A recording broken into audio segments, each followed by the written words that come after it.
Hello Internet! Today I have another fantastic video of highlights for you from my stream on Friday night. At this point in the stream we had laddered pretty high as well too. We'd got up to, I think we were exactly rank 105 at this moment in time. So we were on the door of the top 100 and we matched up with one of the best players in the world, which is never something you really want to see if you want to ladder high, but at the same time, we're on stream, it's a really cool match to have, good highlight video here for you to watch as well too.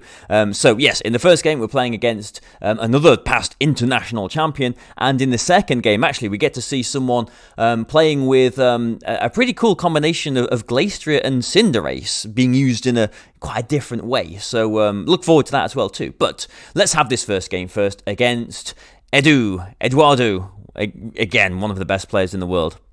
So here we go. Here's the game. Please enjoy it. I feel like I have to take something Trick Room in the back, don't I?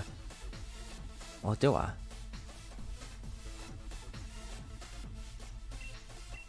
Yeah. Okay. Let's do this then. So Edu, again, one of the best players in the world. Actually, I mean, it's not even like I'm putting my neck out by saying this. Like, he just is one of the best players in the world. Did you know that Edu, one of the best players in the world? I keep on saying that, don't I? In the past and present. Most definitely. In the VGC world. But, okay. Zapdos and Incineroar. Did he have any other ground switch-ins? Because, I could just go for, the Helping Hand, Max Quake into the Incineroar. Okay, so he doesn't have any of the ground switch-ins, but the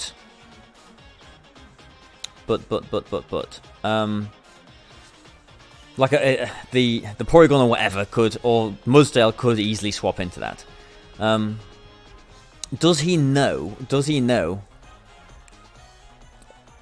what I've been doing here? Does he know that I like to Max Quake people? Because I think he's Dynamaxing the Zapdos here.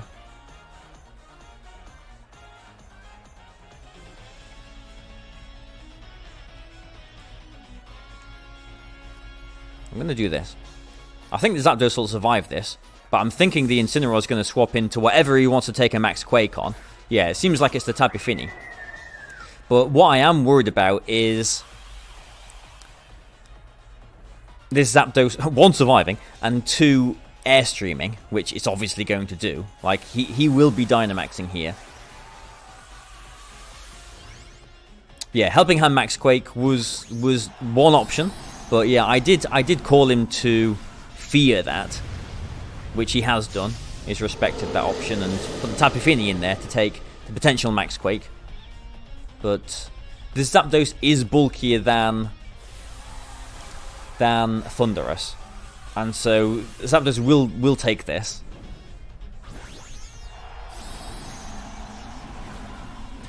Maybe I should have gone for a Max Strike there, shouldn't I? Yeah, because I need 2 hits. There, that was a silly move. I need 2 hits to knock this Zapdos out either way. So, I should have gone for a Max Strike. Because then if he does Airstream, I'm still faster the next turn. Yeah, Zapdos does survive that. Yeah, Max Strike would have been the move to go for there. Still, the defense drops are handy, I suppose. Yeah, there's the Airstream, so that's what I was worried about. But it isn't to the Spectria. Okay, not the worst case scenario, but could be better. Yeah, I would feel a lot better if I did actually go for the Max Strike that last turn.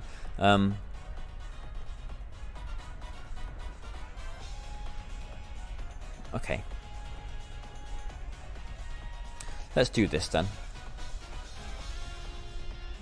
Yes, Spectria's legs are not actually attached to its body. Yeah, that, like the feet, the hooves are sort of dangling below, which is pretty cool, isn't it? Okay, Clefairy's going to take, a lot of damage from that. I hope we can take a Muddy Water after this, but we might not be able to. Okay, Tapu Fini is +2 speed now, isn't it? Yeah, Clefairy doesn't hang on from that, and we get an accuracy drop, unfortunately. Yeah, I would have loved Muddy Water to miss there.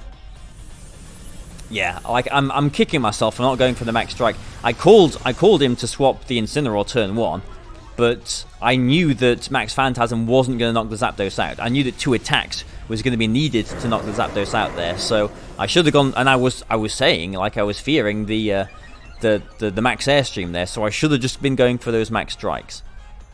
Now the next question is: Tapu Fini faster than my Spectria at +1 speed? I'm gonna say no. And okay, and he does put the Mudsdale in here. We have got one more turn of Dynamax, so what we can do here is go for a Phantasm. Like his Dynamax is gone here, hasn't it? We can go for a Phantasm into something and get another defense drop into something. But I'm worried about accuracy drops, but I can't play fearing accuracy drops, can I? So what am I going to attack into? The Mudsdale is probably Assault Vested, I would imagine. I've got Urshifu in the back, so I would kind of like to get rid of that Finny. Incineroar could come in for something as well, and probably will, to be honest. So I'm going to do this. I think if anything swapping, it's going to be the Tapu Fini, but actually he protects the Tapu Fini. Now, we can't miss max moves. Is he protecting the Mudsdale? He is protecting the Mudsdale. Okay, so it's not Assault Vested, but we are getting -1 defense on the Mudsdale, -2 defense on the Tapu Fini now, obviously, but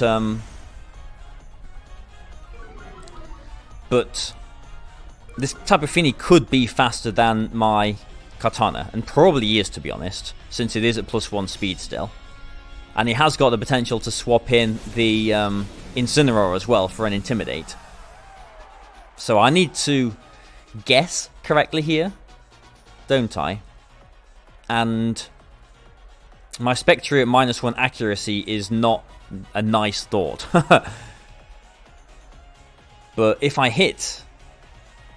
is the Finny faster than Spectre? I'm not sure it will be. I think the Finny is going to swap into the Incineroar, but I'm going to split my ways here. It is... Okay, so I called that, but I think, since it's not Assault Vested, I think this Shadow Ball should knock the Mudsdale out. If we hit it. Please hit. Okay, good, we hit. And, yeah, nice one. That's the Grimnade going for you. Yeah, nice one. Well, Tapu Fini's definitely not faster now, is it? Because it swapped out. But, yeah, Grimnade doing the business there. Yeah, so I called the turn 1 correctly. That was part of the key. I'm still kicking myself for not going for the max strike because I knew it would have taken 2 attacks anyway, and I was fearing the speed boost there. Now the next question is, because this game is not over, the next question is, do I want to withdraw the Katana to get rid of this Intimidate? Oh yeah, like, and I've got Stack Attacker in the back as well. I thought I had Katana. I've got Katana. What am I on about? I thought I had Urshifu in the back.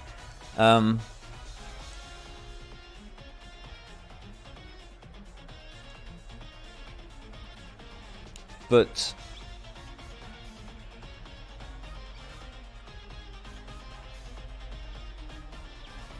oh, I'm an idiot. I'm an idiot. I should have withdrew the okay. I did actually time out there, but I'm imagining it's doing what I wanted it to anyway. Well, no, that's not what I wanted it to. That is into the Incineroar. Well, that's not what I wanted. But it's worked out. I guess. Yeah, I should have swapped the Katana out there. I think that was silly of me. I should have swapped the Katana out. Okay, Katana avoids that. Okay, okay. That was an accidental Hyper Beam. I did not mean to do that. But still, the game's not over because, like, I've got Stack Attacker in the back. I think the game is over, isn't it? But yeah, let's just Leaf Blade here. I don't want to swap Because he's just going to muddy water again, isn't he? Like, he has to hope for accuracy drops. I don't know, swap my stack attacker in on a muddy water. Yeah, as he's doing here. He has to hope for accuracy drops. That's like that's it. I intended to go for a Leaf Blade and Shadow Ball into the Tapu Fini there, but as it turns out, the Hyper Beam into the Incineroar was the better play. Wouldn't you know it? Yeah, and him missing the muddy water, that's just muddy water, isn't it? Okay. There we go. Right. So yeah, we've played some good opponents this evening, haven't we? So far as well.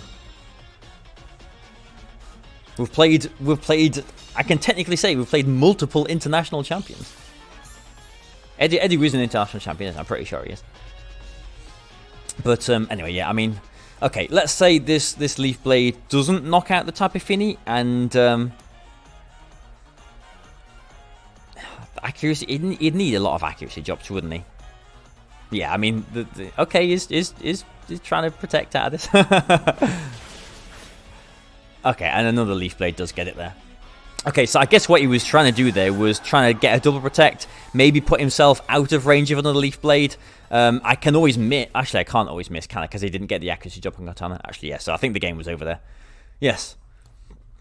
Yeah. Yeah, pretty much. Okay, right. Yeah, so interesting game there. As I'll just bring my my switch back up here. Yeah, interesting game there. But yeah, okay. So like, and Edu was streaming as well, so I did watch his stream back as well afterwards, just to sort of see his reactions and his thought process and everything. And like the turn one, I was actually I'm still a bit annoyed that I did that turn one, because I made the play that was sort of in between two things that didn't really get anything for me, if you see what I mean. Like, I could have gone for the Max Quake into the Incineroar to cover for that, obviously, and the play I went for was obviously the Helping Hand Max Phantasm into the Zapdos, which I knew was not going to one-shot it, because I know that it's a roll on a Dynamax no-bulk Thunderous. Zapdos is bulkier than Thunderous, so I know that it's got no chance to one-shot Zapdos. So what I should have done was, because I was fearing him going for the Airstreams as he did, I should have just gone for the Max Strikes there, just because that was still going to be a 2-hit KO on the Zapdos, and would have just brought his speed back down as well too there. Now, the funny thing is, like, normally the worst case scenario, if I don't target the Incineroar there, is they go for like a parting shot into my Spectria, or, you know, a throat chop or whatever, you know, some sort of damaging move, which with a friend guard, you know, and they're not normally that invested in offense, doesn't really do a whole lot of damage to us. But as I've learnt, Edu was using, I think he might have even had like black glasses on the Incineroar as well too, but he had Assurance. So if he went for like an Airstream and Assurance into my Spectre, that might have knocked it out. So he was quite annoyed in this stream that I risked like the whole game, you know, essentially on that turn one play. But, you know, I made the call right. He had to respect my possibility to go for the Helping Hand Max Quake into the Incineroar, because like if he is going to go for that combination of Airstream and Assurance into my Spectre, I can just stop that. I can just knock the Incineroar out. So, like, you know, it does kind of work two ways. Like, he needs to respect my Max Quake, and you know, I kind of made the call to not respect the Incineroar, even though I didn't know it had Assurance at the time. So that was pretty interesting. But also, what else happened in that game? Because I'm sure there was something else I was going to talk about too. Yeah, oh yeah, and the turn that I timed out as well too. I felt like a real idiot after that. Like, what I maybe should have done was just swap the Gartana into the stack attacker, because like he's got Incineroar at like 60% or whatever, he's got Tapu Fini left. My Kartana, like, without an Intimidate, is surely the way that I win the game, and with the accuracy drop that it got on my Spectria, I didn't really have like a guaranteed way to knock out the Incineroar there, because if he did just go for a Flare Blitz into my Kartana, I lose it. I'm assuming he had Flare Blitz. I don't actually know. Like, if it's more offensive, I would assume he did have Flare Blitz. But yeah, but if he does go for just a Flare Blitz into the Kartana, the move that I was trying to put in there was Shadow Ball and Leaf Blade into the Kartana, which would have just knocked it out. So if he did just go for the Flare Blitz, that's not a fake out. He loses his Kartana if I hit the Shadow Ball. But maybe it would have been safer to, withdraw into the Stack Attacker, get rid of the Intimidate, drop on the Kartana. But at the same time, if I did do that, that might have allowed him some room to... I don't know, like set up Calm Mind or something with his Finny. I don't know, would have maybe given him a little bit more momentum, would have given him a bit more pressure over me, since my Stack Attacker is obviously slower than everything there. But even still, Stack Attacker, should have beaten the Incineroar. I don't think it had like any fighting moves or whatever, I don't know. But yeah, just keeping the Katana safe was maybe the safer option there. But as it turns out, I timed out and my Hyper Beam hit into the Incineroar, and I ended up looking really cool instead. So there you go. That was a really interesting game, really cool game there. But yeah, he I don't know, like he made the comment on his stream that I often play games just thinking, oh, I hope this works out, and and dear me, which I do, like, I guess I do sometimes, but like I know a lot of my plays can be reckless sometimes, but I do like to think that a lot of the time, not all the time, but a lot of the time, I do actually put a lot of thought into them, especially when I'm playing like in a tournament or whatever. So yeah, anyway, like Edu was not having a good night. I think he was getting some bad luck, and was losing a few games. So I can let him pass having a bit of a grumpy go at me there. But but anyway, I've got this one more game to show you then, and this is a really cool game as well. Actually, in fact, we've sort of accidentally stumbled on almost the exact point where we start this this next game as well, which is handy.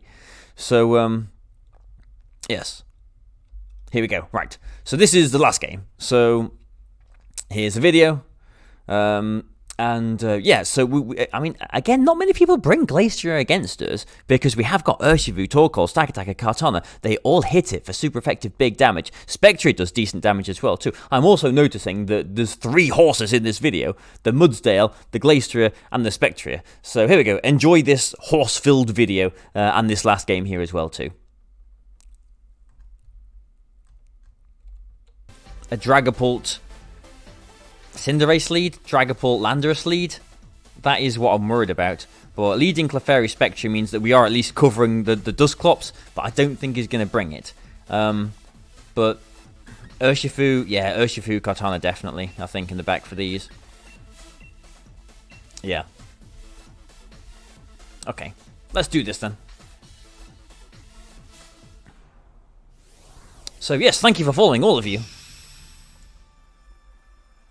And please, again, feel free to follow me if you are currently not following me.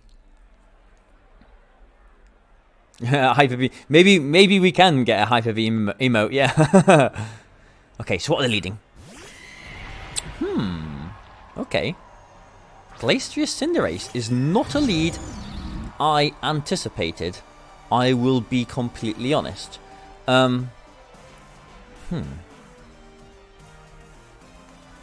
Well, they don't have any ghost resists, unless the Cinderace has got a Sucker Punch, and then it will become a ghost resist, won't it?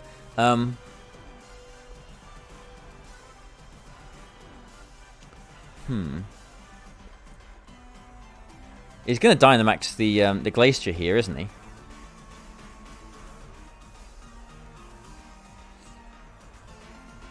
I'm pretty sure he will. So I'm not going to go for a Helping Hand here. I'm going to Protect, and I'm going to just max Phantasm into the Cinderace, because I think if he Dynamaxes the Cinderace here, then I will maybe regret not going for a Helping Hand here. He is staying in, so maybe a Helping Hand max Quake would have, put me in a fantastic position if he stays in and Dynamaxes the Cinderace. But I don't think he is going to Dynamax the Cinderace. I think surely it's going to be the Glacier if he Dynamaxes one of these. I don't know, I mean, Cinderace... Well, Cinderace can't be in one of those balls, can it? So I'm pretty sure this is the Glacier. Yeah. Yeah, it could be... Focus. I mean, the other thing that was in my mind was it could be a Focus Sash Cinderace. Yeah, Cinderace. Which means that, like, my Helping Hand would be useless there as well. If it is coaching... I've not seen a coaching Cinderace, but I mean that would be pretty cool. But let's see. Okay, there is the Focus Sash there, as I feared. But we did go for the Phantasm there, so the Glacier is at -1 defense now. If he uses coaching, then he'll be back to neutral. Yeah, there it is. Yeah. Okay, so back to neutral now. So even though this is interesting, isn't it? Even though we've got a lot of Pokemon that hit Glacier very hard, yeah, now he's at +1 defense. And that did a lot of damage. Yeah, wow. Well, the next turn he's definitely going to go for another Steel Spike into my Clefairy, isn't he? But like, do I want to swap Kartana into that, or? Because like, it would be nice to keep Clefairy around, but Kartana isn't really going to appreciate a +1 Steel Spike, is it? How important is Clefairy here? I guess that's what my next question is, isn't it?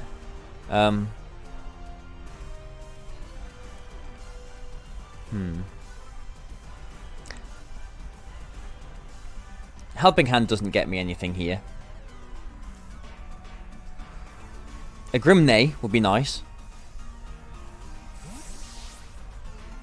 And Helping Hand does nothing for me. I've just protected. A Follow Me, I don't think, like, I think he is just going to be going for another Steel Spike into the Clefairy there. So I think this makes more sense. Yes, some horse-on-horse action. This is dark, ghostly horse versus shiny, cold horse. Okay, ooh, he's gone for the Hellstorm. Okay, ooh, into the Spectria. Okay, well, at +1, we do survive that. The Friend Guard would have helped us out a bit more there. But he's at neutral defense. Now, yeah, we do survive the Hail. We won't survive Life Orb and Hail next turn. If he brings in the Dusclops here, then I have to target it. But yeah, this is Landorus. Okay. Okie dokie. Well, this is scary. Yeah, this is a very, very scary point of the game. And if that is a Scarf Landorus, then this is a very scary point of the game.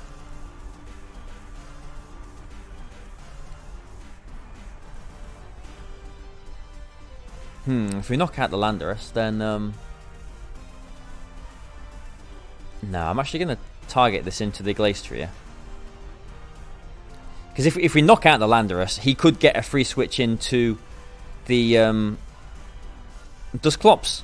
And at -1 defense, the Landorus will be in range of Wicked Blow, or maybe Leaf Blade. Okay, so it's not a Scarf Landorus. And we are getting some decent damage into this. Yeah, that's decent damage into this Glacier. But we could be losing both of our Pokemon here. But at least, we probably are losing both of our Pokemon here, but at least we are going to be threatening with damage next turn. Let's see what the Landorus does. U-turn. Oh, Superpower. Okay. Okay. But I imagine Clefairy is going to get knocked out. I'd love for Clefairy to survive this, but I mean, any +1 attack, unless it's a Knuckle or whatever from this Glacier, is going to knock it out. And yeah, they're going to get their Cold Neigh here, aren't they? So we've had some Grim Neighs in this battle. But this is the first Chilling Neigh. There we go, that's what it's called. Okay. But they didn't go for another Steel Spike, which is good. Having the Katana in there made them think that like they had to go for the ice attack. So them not Steel Spiking, them not raising their defense back up again is good. And now, because we didn't knock the Landorus out that turn, and it's not Scarfed, which is good, we are in a better position now than we would be potentially if we did knock the Landorus out, and if they did have Dusclops in the back. Because if we look at both their Pokemon here, yeah, that's at -2 defense, and that's at -1 defense. So I believe a Smart Strike into that, and if any of them are going to swap, it's going to be the Landorus for an Intimidate, maybe into the Dusclops. I'm going to Wicked Blow into that. Oh, well, okay, I called that one wrong. That's a Tapu Fini. Okay, well, it's not going to appreciate a Smart Strike, but he's getting rid of his Cold Nay. I can never remember what that's called. The Chilling Nay. There we go. He's getting rid of his Chilling Nay boost, but also getting rid of the. Okay, well, that's fine. He maybe anticipated a Leaf Blade into that slot, and maybe a close combat into the Glastrier. Yeah, so we made the right targets this turn, and I'm also kind of glad that he didn't swap the Landorus out, because another Intimidate here would have been bad for us. But I was playing this around fearing like a Dusclops in the back. But yeah, our stash is gone on Urshifu. We do threaten the Tapu Fini with a Leaf Blade, obviously, but if he has got...